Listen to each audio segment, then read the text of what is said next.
Okie doke, it's time to try some drilling and filling. Got the smallest coring bit I have. I think it's a 1/4 inch. I don't think I'm going to plug these.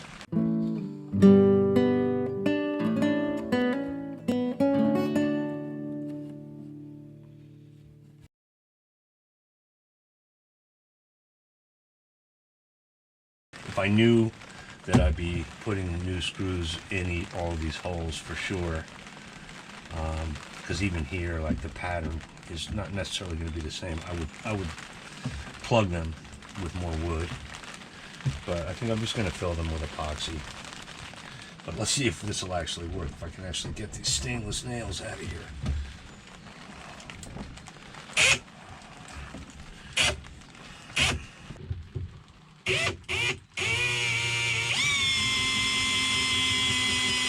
Once you get started, it aligns itself pretty well.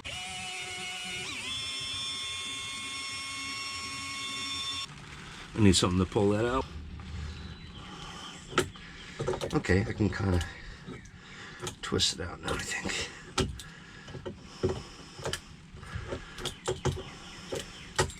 The problem is it's not a thread, it's not a spiral groove, so you can't really turn it out. It's a series of grooves.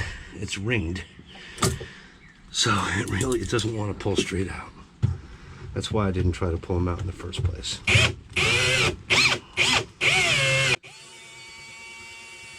Take some time.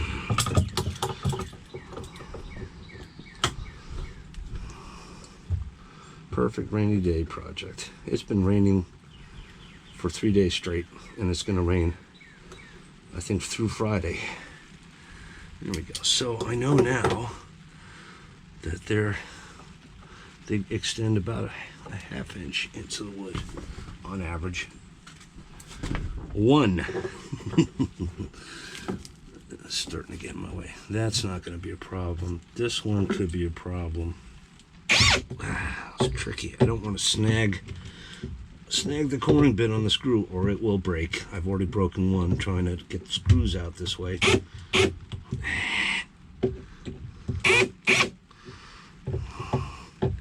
Gonna have to make it.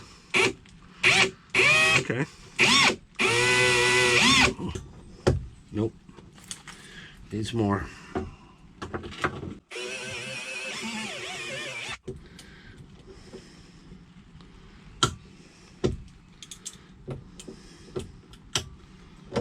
Oh, you're killing me. I have needle nose grips, but they're even more old and blown out than these are. Okay, this nail's definitely going in deeper, isn't it? It's pretty far in there. What the heck? Should be just about ready to come out now.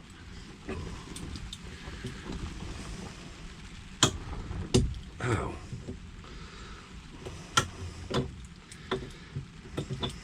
I think I have regular needle nose pliers. I think that might be better for this.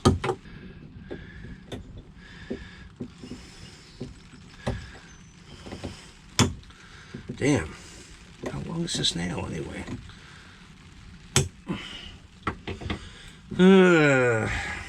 I may have to plug these after all. I'm going in like almost 1 inch here.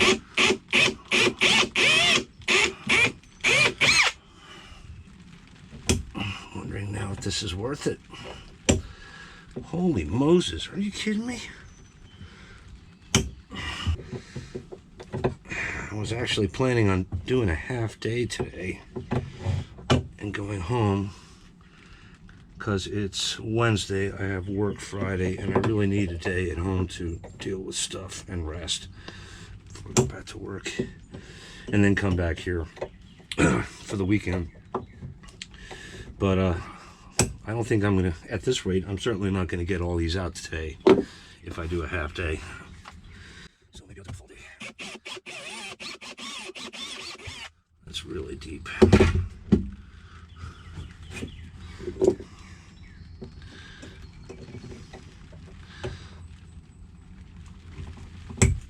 Uh-huh. Maybe.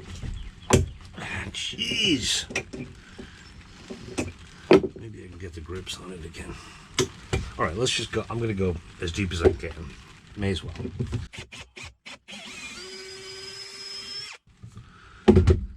How about now? It's just hanging on to that last little bit of wood, I guess.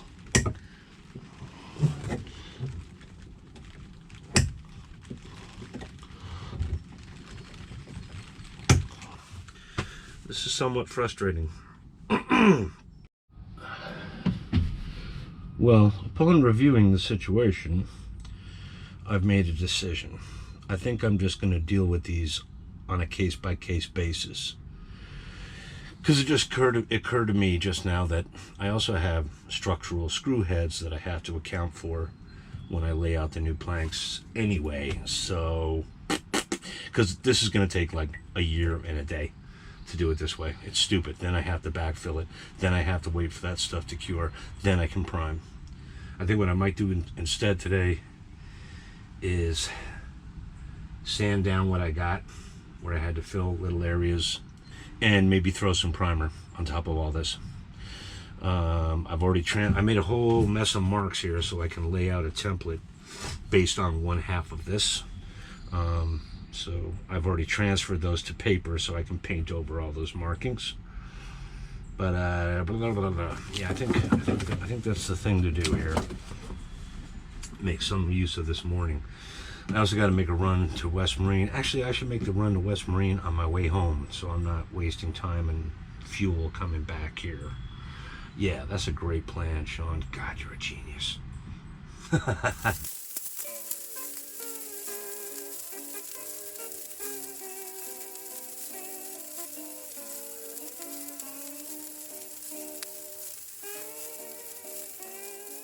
Unbelievable. I just put a coat of varnish on that, and look, she's trying to get in there to make a hole. Get away, bee. There's already holes, but they like to make their own. Must be attracted to the varnish. That's weird.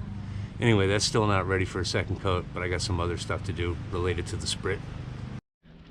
So after much deliberation, and also kind of an impulse buy, because I saw it on the shelf at West Marine, I decided to replace this honking big shackle on the end of my CQR, which is kind of a temporary anchor, with something more streamlined, because the problem I had trying to haul this up from the deck over is the chances of that getting lined up just so were almost impossible, because it's on the anchor like that, and it would just want to come up and go bam on here. It just wasn't working.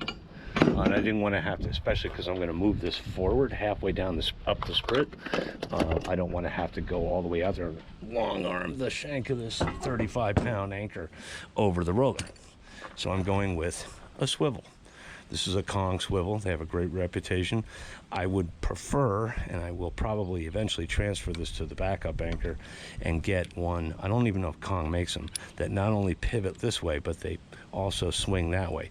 So that eliminates the one, I wouldn't call it a fatal flaw, but the one weakness of these is that, well, I'm going to put it on and I'll show you what I'm talking about. First, we take it apart. This thing's very clever. It was a little over $100. I've been looking for used ones, but not having much success. And besides, it's sexy new hardware. That's always a good thing. Very cleverly put together, very strong. I don't remember the specs. Oh, actually, this will hold in a dead load. It'll hold 2,000 K, or which is 2.5 tons, basically. Shouldn't be an issue. But it doesn't, like a shackle, it doesn't really want to be side loaded, and that's the one weakness of these. Am I doing this right? Yeah, I'm doing this right. Yes.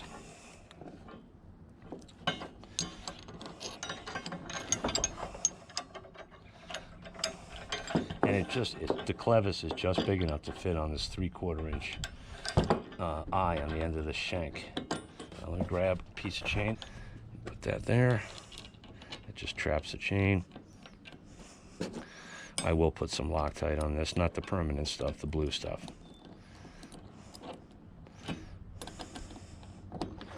But yeah, the one weakness of these is if your anchor's set and then the boat starts to move, it's going to put tension on this. If you side load this, it's not like it's just going to fall apart. But the rating has nothing to do with this kind of load.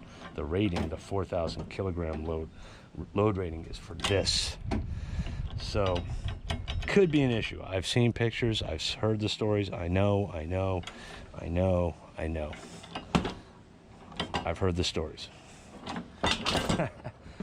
But again, for gun calling in Barnegat Bay, it's going to be fine. The beauty of it is, and I will demo it as soon as I get it on the boat, is that when it comes up, because of the swivel, if I'm lucky, the anchor will sort of orient itself the right way, and it will come up over this, no problemo.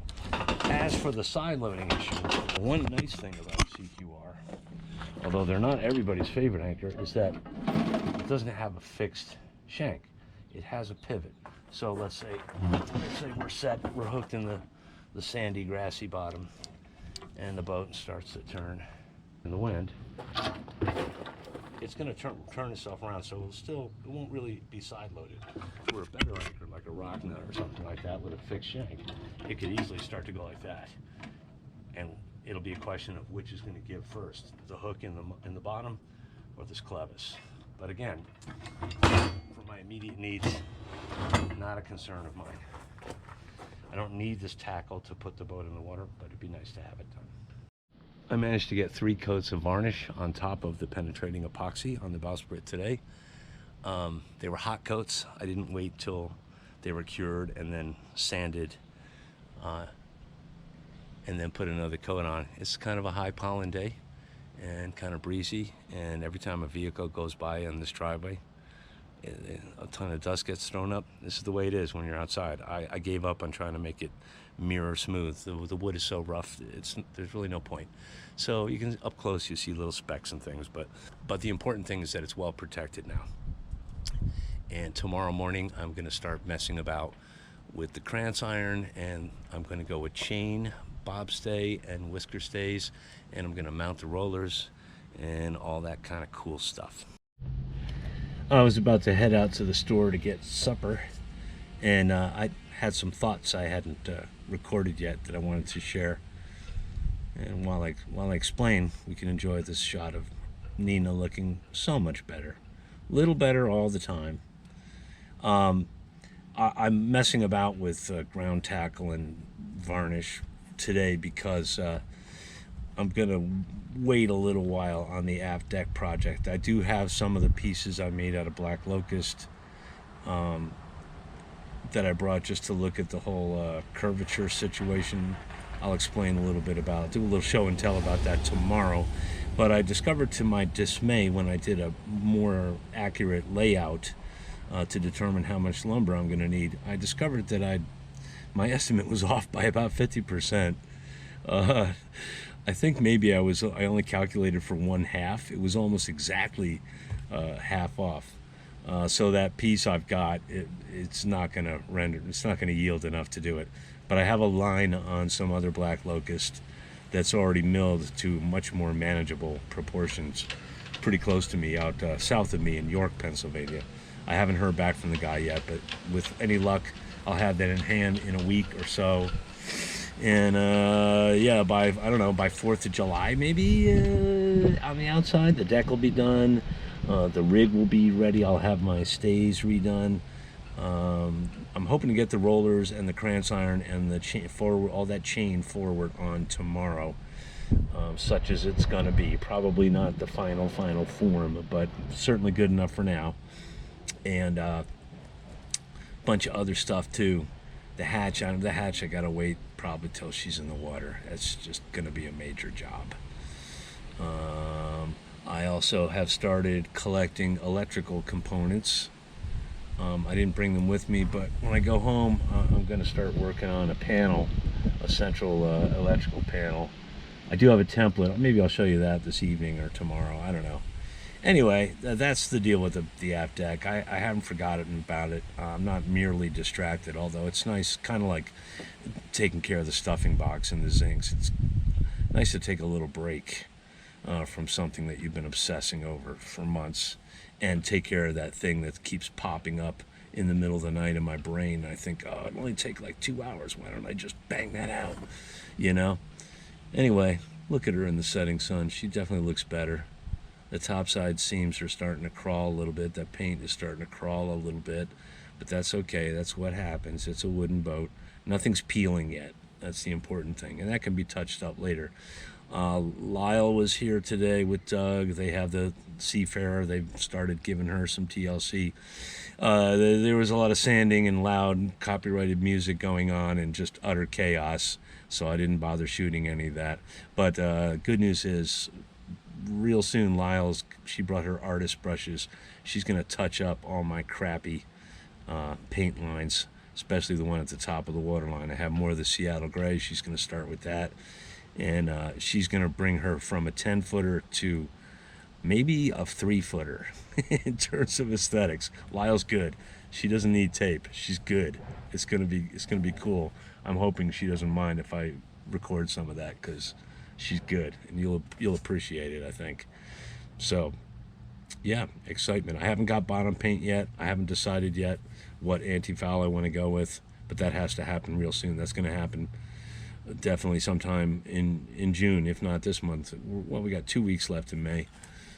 Yeah, and then I got to get some shiny white topside paint, do the cabin top, do the end of the bowsprit. I'll do that after the crans iron is in place. I got to do the root of the bowsprit there, and then of course there's the mast and the gaff. The gaff I still have to refinish that.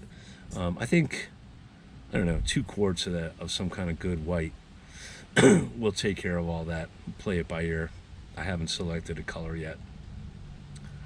Anyway, I'm starving. I gotta go get something to eat. I'll talk to you guys later. Okay, it's another beautiful day. It's supposed to be a little cooler than yesterday. Yesterday it got pretty hot midday. As you can see, I've fitted the crans iron. I'm preparing to take a measurement. I've already taken rough measurements before, but I need to be more precise because I'm working with chain. This may or may not work out without turnbuckles to make fine adjustment, but I'm going to try. I'm going to start with the bobstay. I feel I really should be using the bottom hole because the metal's a little bit thicker here, but I need a long D-shaped shackle for that. I don't have one handy, but having measured from here to here, if I get one, I could replace this. I don't know. I'm going to try it here. We're not going offshore with a full rig anytime soon, so it's not critical. I just want to get something on here so I don't have to try to do this from a dinghy or hang half my body off the dock. So to the center of the shackle bell, we have 7 feet 8 inches. To calculate this, I have my, you probably can't see from here. I've forgotten offhand what this is called. I'll correct myself in the edit. I'm going to connect this on either end with this and, well, a shackle at the bobstay, but also one of these. I can't put a shackle through here. The pin has to be on the bobstay bracket.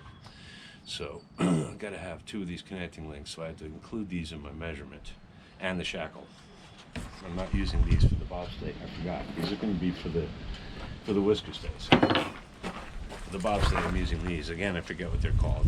The way this works is you put it on there and you have to squeeze it or pound it together, and then peen the end of it so it can't pop out again.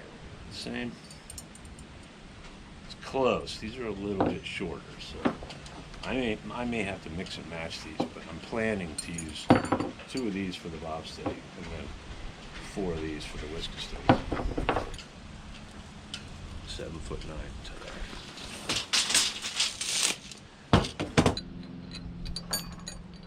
Okay, so if I get this repair link to this link, I'll have to snug it a little bit, but I can always jam that crans iron on a little more. That's not going to be a big deal. That should put it loaded up pretty much perfectly. I don't mind a little slack in these chains, but I'd rather have slack in the whisker stays than this one. Actually, yeah, I think that's going to be just perfect. So I got to get rid of this link. I'm hoping I can cut this with my grinder. Let's find out.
a little looser than I would like. Way looser. Well, huh. That's weird. I wish I could get... Oh, can I? Hold on a sec. I seem to have made it too long, which is good. Oh yeah, nice. I don't need the link. Outstanding. I wonder if I can get it to there without it rubbing too much.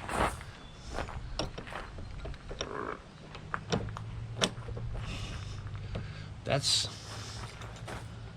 actually perfect. Although it's just barely touching.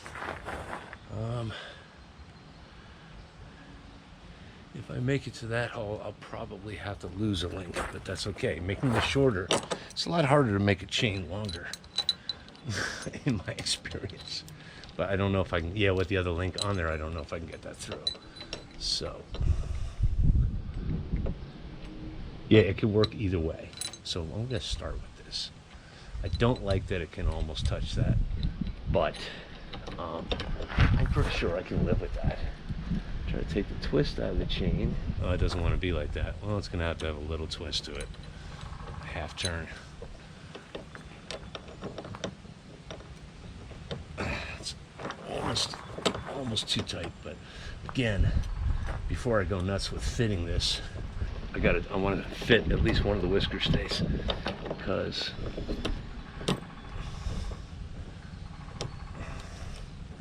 it would be so much simpler to set this up properly with turnbuckles, but I haven't found any suitable yet, and they're bloody expensive, so I'd rather start out without. That's pretty good. Like, it looks, you can see a catenary and you can see it sagging a little, but it's actually under a fair amount of tension, so that's good. That is, actually no, it's not. It's totally touching this. Dare I take a link off and risk it being too short? I gotta take a close measurement here. We got 1 3/4 inches. I could just cut this part of the tab off, but I kind of want to keep this hole for eventually rigging something to do with a lifeline or a net, you know. I don't want to do that just yet. Also, I don't want to risk messing up the paint at this point. So what is the answer? The repair link isn't going to behave any differently from that.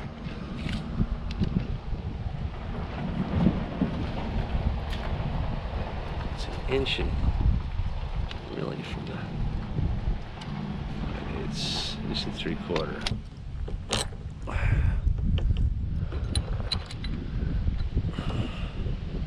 Definitely cannot get it in there. Yeah, I have to cut the other link off to be able to even test fit the shackle. I don't want to commit yet.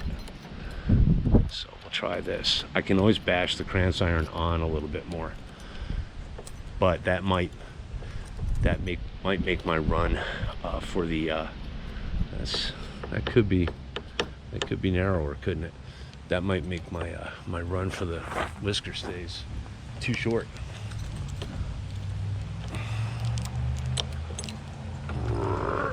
My plan is to have the cramps iron on the bench and get all 3 attached up there, so I'm not trying to hammer on these links with it in place on the bowsprit. All right, I just whacked it with the hammer a little bit. Yeah, that'll be fine. Right, I'm gonna lose that link. Yeah, we can make this work.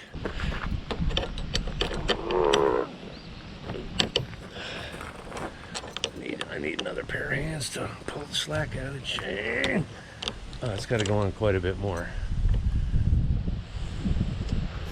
Oh God, I can't make this any longer. I could throw a link in it, but I think I'm just gonna have to plan on driving that in more. I'm just gonna go ahead and it's a pretty heavy chain. I can make this work. I just had another idea. I discovered just now that I can actually slip the ear of the shackle through a link. I might have enough more shackles that I can do this without the repair links.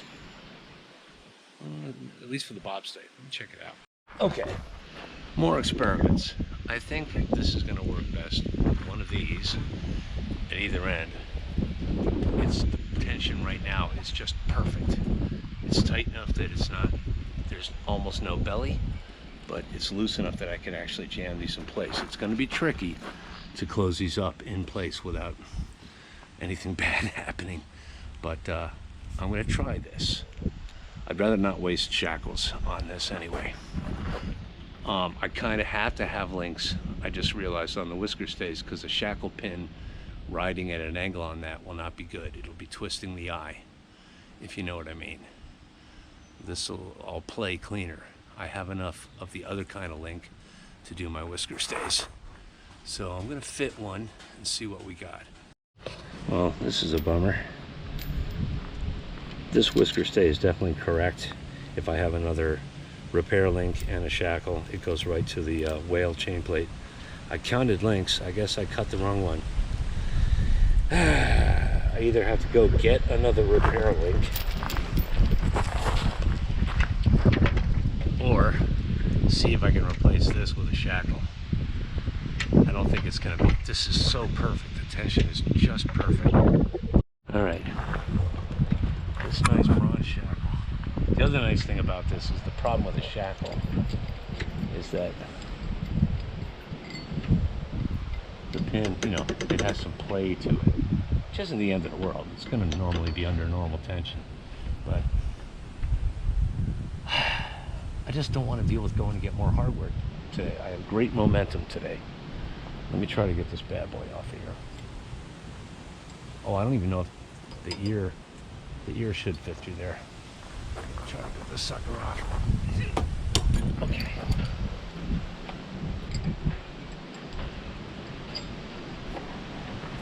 Twist out the chain. Oh yeah, that'll work. Yeah. There will be asymmetry. We're going to have an extra repair link on the starboard side, and it will be a different flavor than the others. But you know,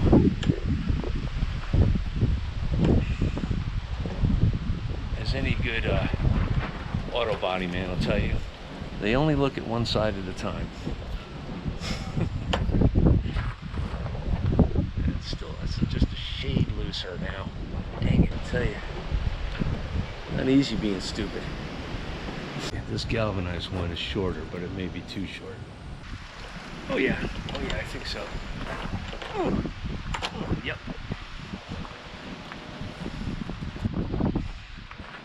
It's a slightly narrower opening also, which is good. It'll minimize the back and forth. It's still not, just look at that. That other link was just perfect. But that's good, that's better. The other whisker stay fitted, make sure it's going to be all right. Then I got to take the cranz iron and all these chains off, lay it on the bench, and smash all those links. Even though this gave me perfect tension, another good reason I'm going with the shackle is I don't have to be beating on this. It's going to be very hard to back this because I got to peen the end of this pin after it goes through there. I can do everything on a bench now because I'm going to have shackles at the whisker stay plates, and I can lay all that on the bench and do it, and then fit it all with shackle pins. It's going pretty well. It's not great. I shouldn't bother painting this. I may eventually paint all of this black, but I just want to get it on the boat. How do I do this? Really need a vise. I don't have a vise here.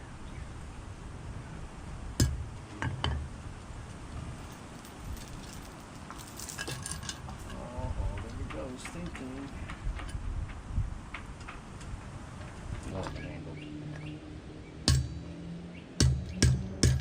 Maybe if I get it started. What in the world? Let's try it like this. Oh crap. I was worried this would be strong enough.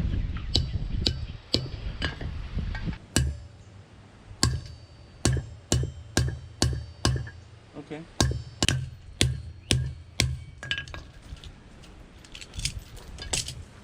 I'm going to get that through just a little bit more. Morning. Morning. going. Trying to get this Bowsprit hardware together. Heat these a little bit first.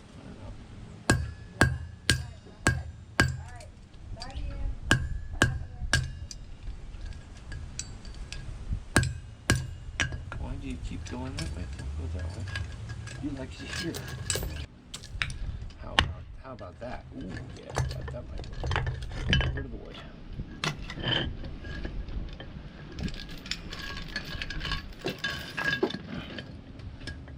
Okay.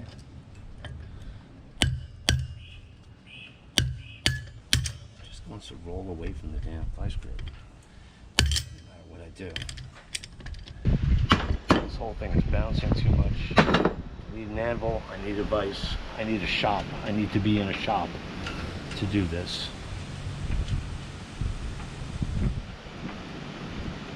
I could heat it. Might make it easier.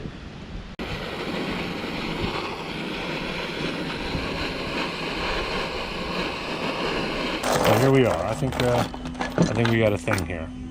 Got one more of these, two more of these to do. I got to do one of each flavor on the end of the whisker stay. The good news is on this side, I can close this up on its own without everything hanging off it, and then add that to that. So I'm just gonna finish this up and charge the battery, eat some lunch, and I'll show you how it all turned out. All right, we got the rollers in place. We got our stays in place. I got a temporary rope tied on the end just to haul it.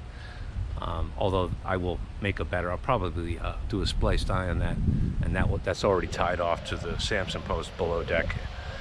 Let me go up top and try to haul it aboard.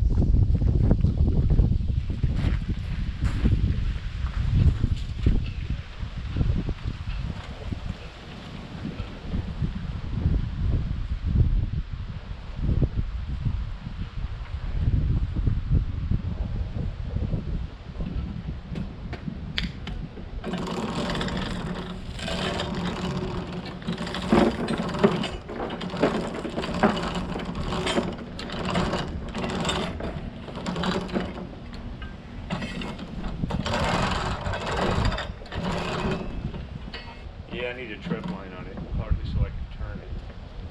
Come on. If I twist the chain. Oh, yes. Yeah, it's rubbing on it. Put some frapping on the sprit right where that wide part of the hinge butts into it. Look at that.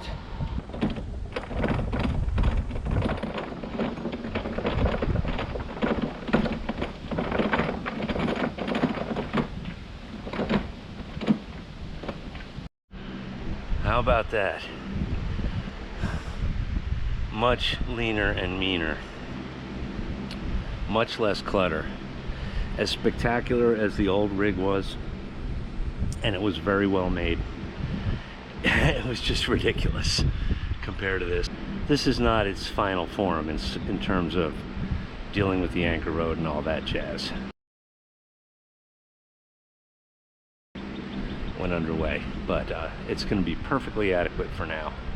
I've got 35 feet of, I think it's G4. It's older and it's not all that clean, but it's not corroded.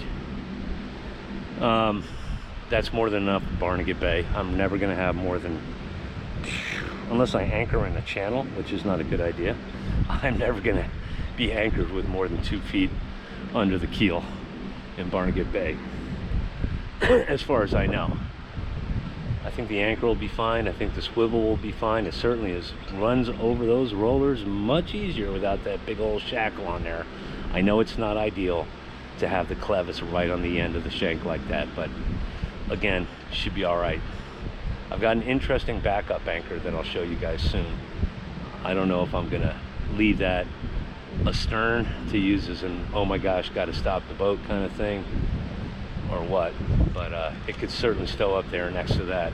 It's a cool anchor. It's a surprise. I'll show you later.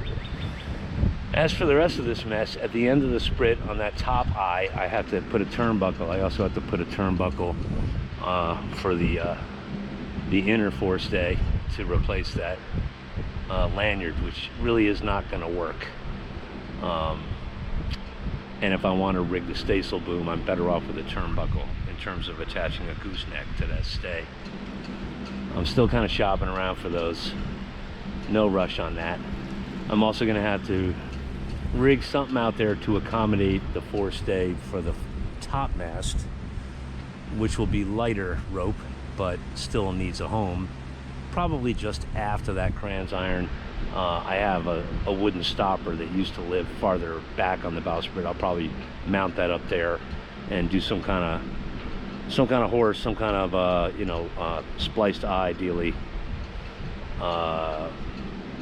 And there will have to be a block. I'll probably do a block with a whatchamacallit, with a bracket on the top, so the stay can pull on the top of the block, because I need a block out there, because I have to have a downhaul for the flying jib once I get around to that. But that's way down the road. That top mast is still waiting for me to deal with it in my garage. But we're almost ready to head out in the bay and mess around. Even without sails, we could have some fun. Get the engine ready to go. Get some anti-foul on this bad girl. I'm so happy with this. I really am kind of bummed that I had to pause on the aft deck. I want to get rid of that tarp. It's starting to get worn out, but we'll get it done real soon. And meanwhile, this is just great. I also had to get a hold of some white topside paint to do the inner part of the sprit where it currently has that cream, and then the outer base of it where the blue is currently. I want to do that, at least the outside part, before we splash, because that's going to be tricky in the water. Someday there will be a windlass right here, probably the manual, which brings to mind a tragic tale of woe. About right after I first got the boat, I was thinking about it, and I saw on Facebook Marketplace somebody was selling 2 classic Lumar Sea Tiger 55s, the 2-speed manual, which compensates for the fact the number one problem with the manual windlass is that it takes forever to get the rode on deck. One of them was good to go, the other one needed parts, but the parts are available. Lumar doesn't make them anymore. I don't even know if, yeah, Lumar's in business. They don't make them anymore. But there's a guy, I think in Scotland, who has all the old stock of parts. And it's supposedly really nice to deal with. Anyway, I hemmed and hawed. He wanted $500 for the pair, but it was out in Connecticut. It cost me with the van, I don't know, $200 in gas and tolls to get out there. So I was like, $700, man, I got so many better things to spend that money on right now. This went on in my head for months and months and months. And then finally, it was still, I kept checking, it was still there. 3 months, 6 months, still available. A year, still available. And finally, I decided to pull the trigger. And I checked again, and they've been sold. I will never get over that, ever. I'm gonna have nightmares about that. So that's kind of what I'm looking for. If anyone watching this knows of one, even if it needs parts, that would be perfect. I measured it, it would be perfect for right here. I don't want to put a vertical one in here. I don't want a motorized one. Someday I may decide I'm tired of hauling it. For now, I mean for the next year or so, on Barnegat Bay, 35 feet of chain in maybe 5 feet of water. It's not going to be a big deal for me to haul it by hand. Hauling things upward is something I know how to do as an entertainment rigger. And the difference between pulling up an anchor and pulling a point at an arena 100 feet up is that when you're pulling up an anchor, the more you pull, the less weight you have down here. When you're pulling a chain, when all the chain is on the floor and you got to pull the whole thing to the top, it just gets heavier as you go. So this is a treat to haul something like this. Look at it. Look at it. So psyched. Also, we can see here that fluke is touching the bobstay. It's not pulling on it really. And in fact, if I figure out a way to set this down, like if I put something on here to protect this, I might even make some kind of bracket that goes here with a bit of rope to hold this right here. If I do that, it's a little less so. It's still touching it. Might make a little noise underway, but I could always put some lashing on the chain itself a little anti-chafe thing that would probably have to be replaced every year, but it would help take care of that problem. But I'm happy I was able to get it up here without snagging it on the bobstay. And also I'm really glad I'm not rigging. Well, that's looser than it should be. I'm definitely gonna have to get turnbuckles. Anyway, if I had rigged chains on the bottom pair from those other plates, not only would I need another point forward to put that on, I think it would the anchor would certainly be fouling on it, coming up and going down. They're not really necessary. The boat's had them in the past and sometimes hasn't had them. I'm going to save those chain plates for rigging some kind of lifeline and a net eventually. I think that'll be better. For now, once I get the forestay in place, I can still, in a pinch, go out here. I can put a foot on the chain to go out there if I have to do something. But I'm going to try to avoid that. Yeah, I will probably also, before I get around to finishing out all my ideas for this four-peak, I'll probably bring back the little triangular shelf and the little mini bulkhead thing that used to contain all the road and live with that for a while. Certainly can't have it all down there. It's probably going to foul coming out. Why are you upset that they showed up? Because they weren't there when I was shooting before. Oh. And now they've gone behind that boat. I've seen white herons. Oh, here they come back. Yeah, I got them. Grab that. That'll be nice. And he was, eventually he's like, I'm sorry, I can't. We don't do wooden boats anymore. I was like, you can't even haul them out for a quick haul. He's like, nope. You should call it the rubles. By this point, ships had started to be built with iron hulls. Birkenhead was one of them. Now, this was a strange era in ship design when some vessels used the latest technology and were simply too far ahead of their time. It was decided that Birkenhead would have more use as a troop ship because, at the time, Britain's empire was vast and spanned tens of thousands of miles. All right, it's another lovely, sunny spring day here in New Jersey with a blowing like 10 to 15, which takes the edge off the sun. It's gonna make some noise in the camera. I can't be dealing with that mic. I can't really, I think I mentioned before, I can't really continue much with this because I need more of that stuff, some black locust. The guy I reached out to last week has ghosted me or is too busy, but I found another ad today. Probably towards the end of this coming week, it's Monday, I'll have my hands on that and I'll start milling it out. But we have, as I pointed out before, I have other issues. I wouldn't call it a problem, but I have challenges. Yeah, challenges. That's what we call them. Involving making sure I don't have gaps under these anywhere. But I'm noticing something. I got some helpful suggestions. I think it was a viewer, a subscriber. I'll have to stick his name in later. I can't remember who it was. Who said, "Hey, why don't you just cut slots across the bottom edge from one end to the other, so you have to deeper to make it more wiggly." It's called curving, and it's how you make what I learned is called a wiggle board. It's good for plotting curves or for covering a curved shape with wood. And if it seems too weak, I can add epoxy, fill it all in, and just before it kicks 100%, lay it down. If you just flip it over while it's wet, the epoxy will run out. That's a good idea, but I'm starting to wonder, I'm starting to feel like it's not going to be that bad, except here. Same thing on the starboard side. This, you can really see it. You can see how it angles back. It angles, this is dead level. Everything else follows the shear somewhat. So I know there were screws in here. It's not like they skipped over and just spanned it. So I think what I'm going to do to make it easier on myself and to avoid having to make several hundred cross cuts on this stuff and risk it just getting too weird, I'm just going to graft something in there. I mean, you can see this is as level as this. This I wasn't worried about because I don't need to get a purchase net. This is more important. I can get it here. But I believe the answer is to do that. I think at home I'll do that on the table saw and just whack that on there. The rest of the way down, I don't have a piece yet quite that long. It's not bad, although I did notice right here on the port side of my new piece, I definitely plotted that curve wrong or cut it wrong. I'm gonna have to plane that down. I'm gonna have to shave some off because you can see this is lifting it up. If I go like this, boom, we crash into it, you can see.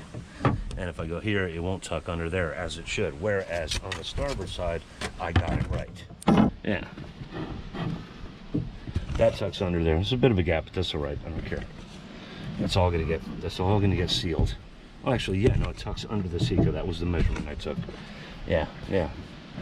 That won't be bad. But when you get up here, all of a sudden it's like, hello. And when you get to here where it really curves upward. Now I know you might be thinking, well, if you do that, you'll spoil the intended curvature of the deck. But even though these are going to be at a slight angle, you can see it kind of wants to do that. If you follow the old line, it kind of wants to do that. So I think shimming this will work. Moving on to the next thing that I'm thinking about today.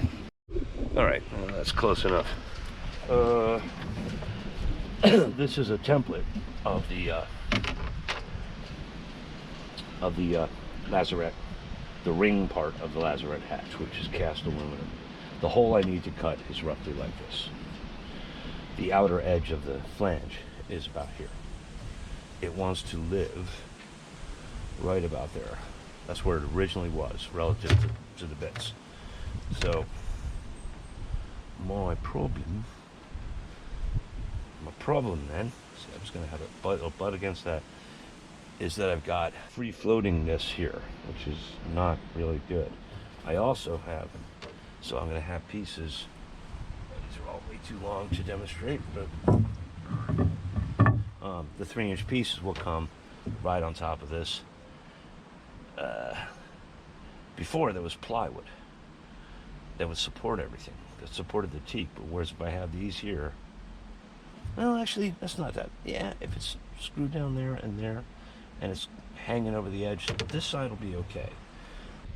It's not going to be okay. So I think I also have to, yeah, I have to make a shim.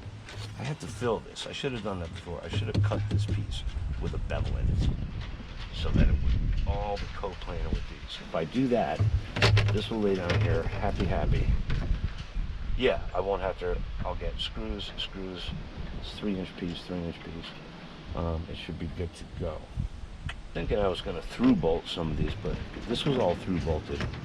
I guess I'm gonna still have to, wherever I can. I won't be able to go all the way through there, but unlike before, they didn't put any fasteners in here, mostly because they wanted all the heads to match. I'm gonna have to find, well, I don't know. Maybe I'll do what they did, just fill them with caulk, because they had these machine screws that had nuts on the bottom, but they couldn't drive it into here. I could always just drill a hole, even if I don't have machine screws that are long enough, or I could go really crazy and cut a notch out of here so I can get a nut there. It doesn't need to be that strong. Would it be kind of nice if it was, though? Wouldn't it? What else we got to look at here? I don't want to start this today. It's already getting late. I don't really want to be making a lot of noise, you know, so I'm not going to get into that. I'm going to be here tomorrow. And I can't continue with the painting on that just yet. I have to get some primer. I thought I had more of this stuff. I do not. This wouldn't be appropriate anyway to go over stuff that's been sealed and varnished. I have to scuff it up and then put a shellac-based primer on it. Looking furred. I wanted to just make sure that my intended layout, which is going to involve a seam right on center. Let's see. This guy. Yeah, they're not even the same. And this one's. These are scraps for demonstration purposes. Look away. Don't look too close, people. By this, I'm glad I've decided to. I'm glad I realized I need more of this stuff, because it was a bear. I mean, as inconsistent as these are, hacking all of this out of that log, it was a bad idea. Some of you may recall the compass is like a grab bar, a granny bar binnacle that goes over the compass. The compass has a wooden pedestal. It sits there. That'll land. Oh no, sorry. That's wrong. Let's do it from center, shall we? It'll make more sense. This is a template of the footprint of mounting flanges of that thing, and it shows the center of the binnacle, which isn't really a binnacle, but you get the idea.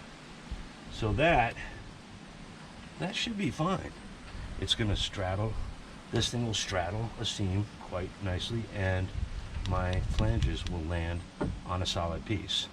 You'll notice this is an actual tracing. This one on this side, for some reason, is bent.